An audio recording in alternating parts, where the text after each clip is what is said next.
क्या आप जानते हो कि ईएलएसएस म्यूचुअल फंड्स में इन्वेस्ट करके आप टैक्स भी सेव कर सकते हो? देखो भाई, लाइफ में दो चीजें तो पक्की है, सूरज का डूबना और हर साल टैक्स भरना। अब हर सुबह सनराइज होता है तो सनसेट तो होगा ही होगा। उसी तरह आपकी भी इनकम एक थ्रेशोल्ड के ऊपर है तो आपको टैक्स भरना ही पड़ेगा। कोई रिलेशन नहीं है, बट थोड़े से अटेंटिव हो गए होंगे आप। कई इन्वेस्टमेंट ऑप्शंस हैं जिससे आप अपने टैक्सेस कम कर सकते हो। अगर आप भी ऐसे इन्वेस्टमेंट ऑप्शंस देख रहे हैं जो कि टैक्स प्लानिंग में आपकी मदद करे और सही प्लानिंग के साथ रिटर्न्स का भी पोटेंशियल हो, तो ये वीडियो आपके लिए है। आज हम बात करने वाले हैं टैक्स प्लानिंग की और कैसे ईएलएसएस फंड्स इसमें परफेक्ट फिट हो सकते हैं उसकी। लेकिन पहले कमेंट्स में मुझे ये बताइए कि FY25 एंड होने वाला है, सिर्फ 3 महीने बचे हुए हैं, आपने अपनी टैक्स प्लानिंग किया नहीं? What is tax planning? Simply tax planning का मतलब होता है अपनी फाइनेंशियल सिचुएशन को एनालाइज करना ताकि अपनी टैक्स लायबिलिटी को लीगली और एफिशिएंटली मिनिमाइज कर सकें। ये सिर्फ टैक्स बचाने तक सीमित नहीं है, बल्कि अपने फाइनेंसेस को ऑप्टिमाइज करना भी है ताकि आप अपने लॉन्ग टर्म गोल्स को अचीव कर सकें। ईएलएसएस फंड एक पॉपुलर टैक्स सेविंग ऑप्शन है, पर क्यों? Why consider ELSS funds for tax planning? ELSS और इक्विटी लिंक्ड सेविंग स्कीम्स, ये एक प्रकार का म्यूचुअल फंड है जो प्राइमरीली इक्विटीज में इन्वेस्ट करता है। कुछ रीजंस देखते हैं जो इसको टैक्स सेविंग के लिए पॉपुलर चॉइस बनाते हैं। Reason 1, tax benefit. पहला रीजन तो ऑब्वियस है, इससे आपको टैक्स बेनिफिट मिलता है। आप एक फाइनेंशियल ईयर में 1.5 लाख रुपए तक का इन्वेस्टमेंट करके सेक्शन 80C के तहत अपनी टैक्सेबल इनकम को कम कर सकते हैं। Reason 2, market linked returns. ELSS fund primarily equity में इन्वेस्ट करता है जो कि लॉन्ग टर्म में रिलेटिवली बेटर रिजल्ट का पोटेंशियल रखता है। अगर आप बाकी फिक्स्ड रिटर्न्स वाले इंस्ट्रूमेंट से कंपेयर करेंगे तो इसके रिटर्न्स बेटर आपको मिल सकते हैं। Reason 3, shortest lock in period. हर टैक्स सेविंग इन्वेस्टमेंट ऑप्शन में लॉक इन पीरियड होता है। For example, tax saving fixed deposit 5 साल का मिनिमम लॉक इन होता है, पीपीएफ का 15 साल का लॉक इन होता है और एनपीएस में 60 की एज तक आपके पैसे लॉक हो जाते हैं। लेकिन ईएलएसएस आपको सिर्फ 3 साल का लॉक इन पीरियड देता है, जो कि बाकी टैक्स सेविंग ऑप्शन से बिल्कुल कम है। Reason 4, disciplined investing. Mandatory lock in आपके इन्वेस्टमेंट में फाइनेंशियल डिसिप्लिन लाता है और ये इंश्योर करता है कि आप अपने लॉन्ग टर्म गोल के प्रति कमिटेड रहें। कैसे? एक वीडियो में हमने डिटेल में समझाया है, उसकी लिंक मैं डिस्क्रिप्शन में डाल रहा हूं, वहां से आप देख लीजिए। तो अब देखते हैं कि आप ईएलएसएस को अपने टैक्स सेविंग स्ट्रेटेजी में कैसे इनकॉर्पोरेट करेंगे। रेडी हैं?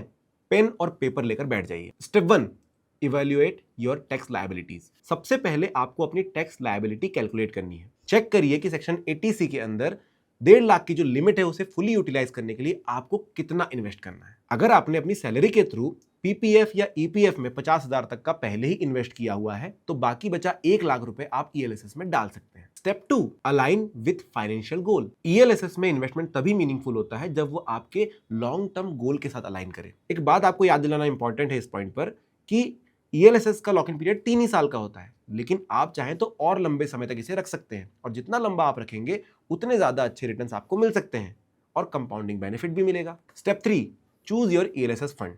Bajaj Finserv ELSS tax saver fund में इन्वेस्ट करना आप कंसीडर कर सकते हैं। इसके लिए आप bajajamc.com पर भी जा सकते हैं, डिस्क्रिप्शन में लिंक है, वहां से भी आपको डिटेल्स मिल जाएगी। Step 4, opt for SIPs. अगर आप एक नए इन्वेस्टर हैं या फिर आप लमसम इन्वेस्ट नहीं करना चाहते हैं तो एसआईपी एक अच्छा ऑप्शन है। अगर आप 1.5 लाख का टारगेट अचीव करना चाहते हैं तो 12,500 की एसआईपी करके 12 महीने यानी कि 1 साल में आप ये टारगेट अचीव कर सकते हैं। अब आपको ईएलएसएस के बेनिफिट तो समझ आ गए होंगे, लेकिन सवाल ये पैदा होता है कि टैक्स प्लानिंग को वेल्थ क्रिएशन से कंबाइन करके क्या कोई फायदा मिल सकता है? बिल्कुल मिल सकता है।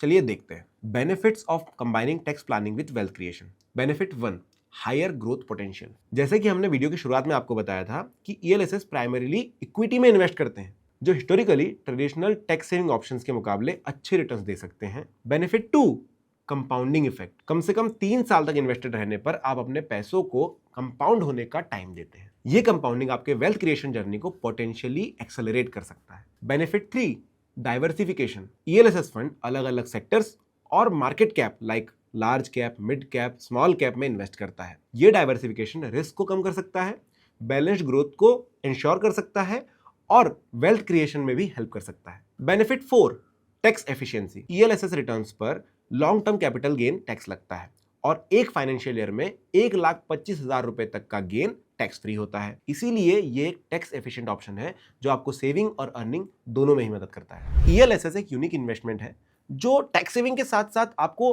पोटेंशियल वेल्थ क्रिएशन का कॉम्बिनेशन प्रोवाइड करता है। अगर आप डिसिप्लिन्ड और लॉन्ग टर्म अप्रोच रखते हैं तो ये आपके फाइनेंशियल गोल्स अचीव करने में आपकी हेल्प कर सकता है। तो आज ही bajajamc.com पर जाइए और Bajaj Finserv ELSS tax saver fund में इन्वेस्ट कीजिए। NFO 22 जनवरी 2025 तक ओपन है। नीचे डिस्क्रिप्शन में लिंक है, वहां से आपको डिटेल्स मिल जाएगी। और ELSS फंड से रिलेटेड कोई भी सवाल हो तो आप कमेंट सेक्शन में लिख सकते हैं। म्यूचुअल फंड निवेश बाजार के जोखिमों के अधीन है। योजना से जुड़े सभी दस्तावेजों को ध्यान से पढ़ें।